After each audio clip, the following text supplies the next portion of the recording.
3.4 का question number पहला करेंगे, बहुत ही अच्छे समझेंगे। देखो tan x equal to root 3।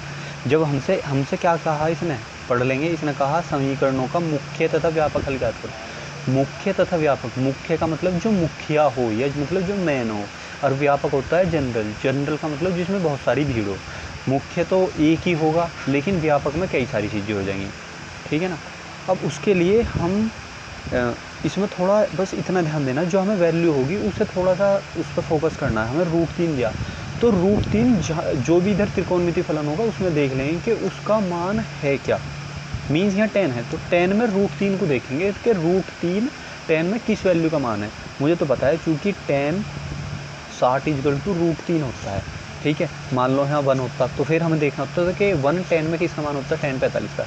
तो चूँकि 10 x इक्वल टू रूट 3, तो यहाँ लिखेंगे चूँकि 10 60 इक्वल टू रूट 3। यहाँ लिख देंगे मुख्य हल के लिए, ऊपर ही डाल देना अच्छे से, मुख्य हल के लिए। पहले क्वेश्चन उतारना, उसके बाद लिखना, ठीक है। तो मुख्य हल के लिए 10 x इक्वल टू रूट 3। चूँकि 10 60 इक्वल टू रूट 3 होगा, तो इस रूट 3 की जगह मैं क्या लिख दूँगा, 10 x। तो ऐसा कैसे, इस रूट 3 की जगह क्या लिख दूँगा, बताओ, 10 60 लिख दूँगा नहीं।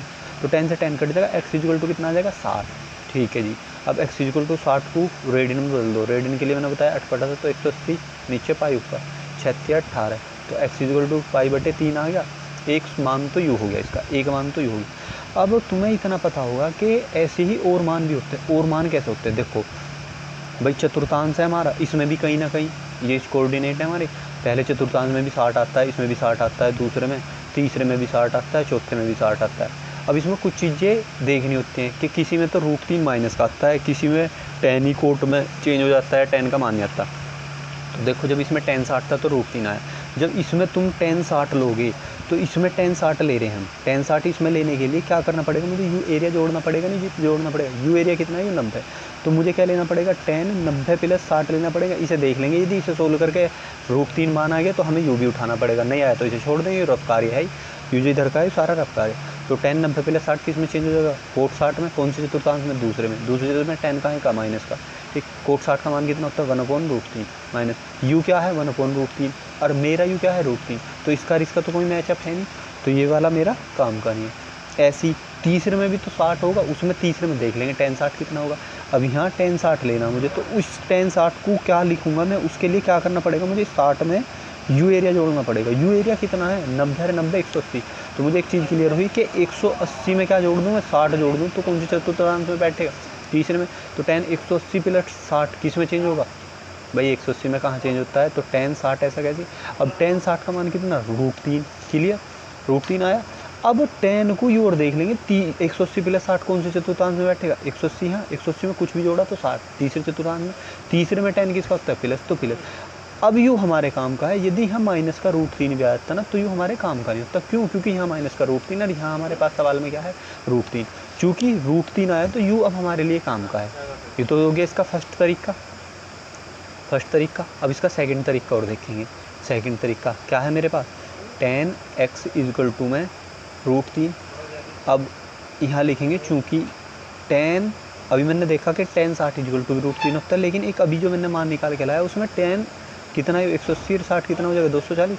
10 240 इक्वल टू भी कितना आएगा, √3 ही आएगा। तो इस 10x तो ऐसे ही रखेंगे, इस √3 की जगह क्या लिख सकता हूँ मैं, 10 240, ठीक है ना। अब क्या होगा कि 360 में क्यों नहीं भेजा, देखो हम 360 वाले में भेजेंगे, इस वाले में चौथे चतुर्थांश में। तो इसमें क्या जोड़ेंगे, 270 में 60 जोड़ेंगे। तो यहाँ 10 270 प्लस 60, 90 प्लस 90 270 में चेंज हो जाता है, तो यहाँ किस में पहुँच जाएगा, कोट में। और कोट 60 का मान कितना, 1/√3।